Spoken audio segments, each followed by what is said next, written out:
I want to get to the Biden economy, which is a complete disaster. They're in denial, as you know. Top Biden economic advisor, Heather Boushey, says, hey, don't worry about a recession. There's a lot of wiggle room. So now we have a recession. Everybody's saying that it's either here or coming. And as usual, the Biden administration and all of their sycophants are denying it, just like they said gas increases are good for you. Now they're saying a recession is good for you. It's all good. Just you don't have any money, that's fine. You can't afford gas, that's fine. You can't go on a trip, that's fine. You're better off not driving anyway. You're eating too much meat anyway.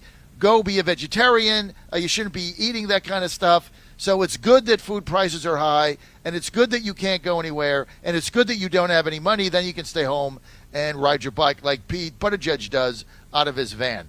Cut one, Heather Boushey. Well, because family balance sheets are strong, because we've been able to get the unemployment rate down, we're starting from a relatively strong position right now. So, because we've seen the economy able to weather some of these storms that have come over the past year, that gives us some confidence that should oil prices continue to be high or maybe go up, which would be horrible, but we think that there's enough of wiggle room that businesses and families will be able to make it through because they have resources to fall back on. They have resources. See, we flooded the zone with cash, and so you got plenty of money in the bank. So even though there's a recession, it's good for you, and it's good for the economy. Do you know that yesterday we had one economist from the Federal Reserve who said that in order to stem the inflation that we have right now, that it would take unemployment at 6% for 4 years. This, of course, went unreported on the radar screen. The damage that this clown show has done to our economy in 18 months is stunning and staggering. You've seen nothing like it. And now they can't get out of it. Jerome Powell can't get out of it. Now they're talking about structural unemployment for 4 or 5 years at 6% in order to get back to where we were. That means people without jobs. That means unemployment insurance. That means stressing the social system. So now we're fighting, they're saying we have to fight inflation, not only with interest rates increases to take cash out of the market that we flooded it with, but now we have to do it because we need unemployment. So people are not working and getting paid and not buying anything. I mean, this is the mess these idiots got us into. And do you know who you have to blame for this? The 19 feckless weasel GOP Republican Senator Quislings that voted for that $2 trillion phony infrastructure bill that put it over the top. More printed money based on nothing. You got them to blame.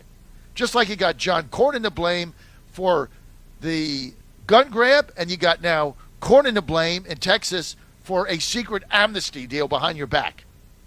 Thanks, John. These are the Republicans that we elected. You done with this or not? Okay. Let's get to another complete clown. Here's Energy Secretary Jennifer Granholm saying that the world upheaval allows us to act strategically about going green. So now she says it's great that oil is $100 a barrel and gas is $6 a gallon because now they're going to meet their ultimate goal, which is buying electric cars for $75,000 cash and having to wait 6 months. Roll the tape, cut to. We've got, obviously, all of this upheaval. We've got the coming out of the pandemic. We've got this obvious invasion of Ukraine on the energy side. And we've got the moment to think and act strategically about lifting up communities and building these supply chains out and building out the installations in a way that give everyone a chance to succeed. What?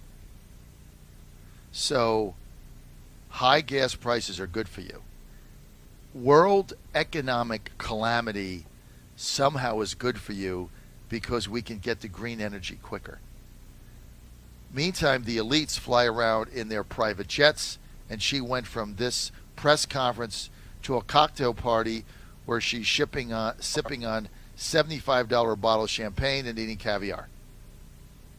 Let them eat cake, says Jennifer Granholm.